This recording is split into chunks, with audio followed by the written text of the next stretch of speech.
Hoy les queremos hablar sobre los beneficios que tiene leer la Biblia y de cómo Jesús la interpretaba. Primeramente podemos hablar de que los beneficios de leer la Biblia nos llevan a ser como un árbol bien plantado y alimentado. El primer beneficio es el conocimiento de Dios. Es el principal propósito de la Biblia y es el de revelarnos a Dios, desde su condición de creador hasta la de juez soberano, pero haciendo énfasis en su carácter misericordioso y reconciliador. Dios se nos revela en cada página de la Biblia.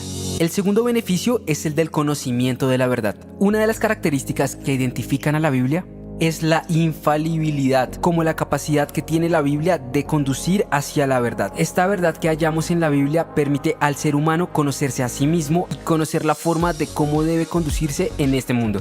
Y finalmente tenemos el tercer beneficio, que es el conocimiento de la vida eterna. Como una lógica consecuencia del conocimiento de Dios y de la verdad, viene el conocimiento de la vida eterna. Jesús dijo: escudriñad las Escrituras, porque a vosotros os parece que en ellas tenéis la vida eterna, y ellas son las que dan testimonio de mí, y no queréis venir a mí para que tengáis vida.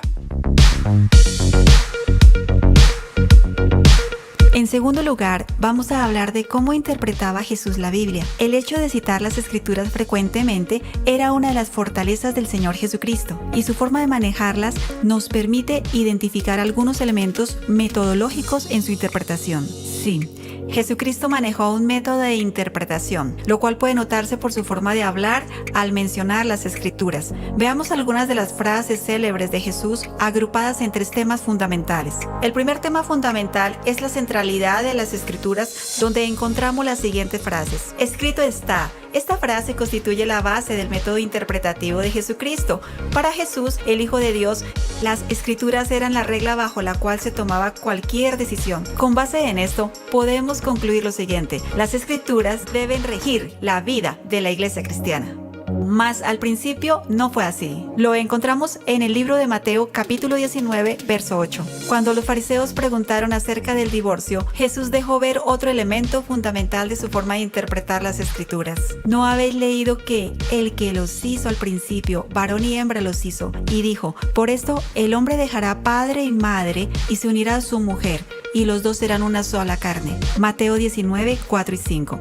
Según Jesús, desde el principio estaba establecido que lo que Dios juntó no lo separa el hombre. Mateo 19, 6. Pero por la dureza de corazón del pueblo de Israel, en la ley se había permitido algún tipo de divorcio. Mateo 19, 8. Con base en esto, podemos concluir lo siguiente: en la Biblia hay que buscar los planes de Dios antes que las leyes, invalidando la palabra de Dios con vuestra tradición. Para Jesús, los mandamientos de Dios están por sobre toda doctrina, tradición o capricho humano. Jesús acusó a los fariseos y escribas de hipócritas, Marcos 7:6, precisamente por no guardar los mandamientos de Dios. Los judíos le daban mayor importancia a las tradiciones de los ancianos que a las Escrituras, Marcos 7:8. Con base en esto, podemos afirmar lo siguiente: las Escrituras no pueden ser invalidadas por conveniencia humana. El segundo tema fundamental es la relación entre los dos testamentos, donde encontramos las siguientes frases: no he venido para abrogar, sino para cumplir, Mateo 5:17. Según la interpretación de Jesús, el Antiguo Testamento no puede ser desechado. Comienza con el Evangelio de Jesucristo, es cumplimiento y complemento del Antiguo. El Antiguo no se puede entender sin el Nuevo, ni el Nuevo tendría sentido sin el Antiguo.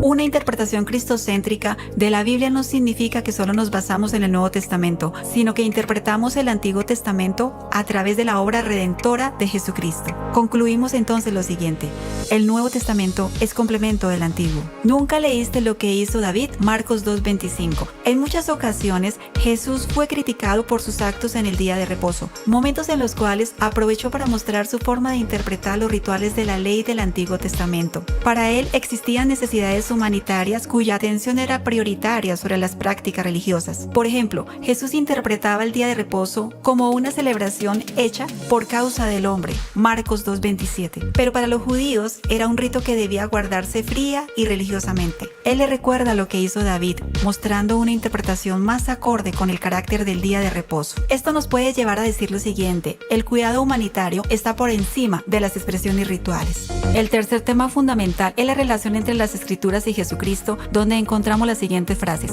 ellas son las que dan testimonio de mí, Juan 5:39. Según su propia interpretación, Jesús es el centro del mensaje bíblico. Para Para él no tiene sentido escudriñar las 67 escrituras si no vamos a llegar a él. Juan 5, 39, 40. Concluimos entonces lo siguiente: Jesucristo es el centro y el propósito de las escrituras.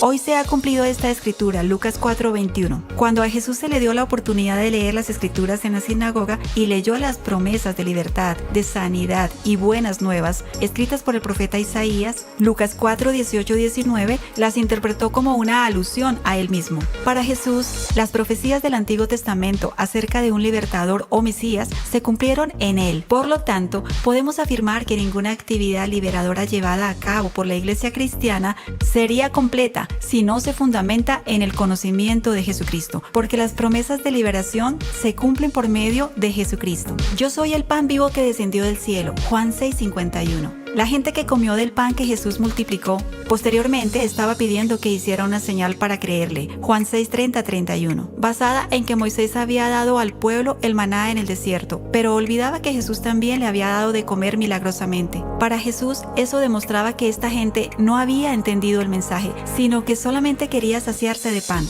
pero el verdadero pan del cielo era Jesús mismo. Cuando se pone más interés en los milagros y manifestaciones de poder narrados en la Biblia que en el conocimiento de Jesucristo, nunca se alcanza completa satisfacción. Pero cuando la búsqueda se centra en la persona de Jesucristo, todo lo demás es secundario. Esto nos lleva a decir lo siguiente: el conocimiento de Jesucristo es el más importante de los milagros de la Biblia.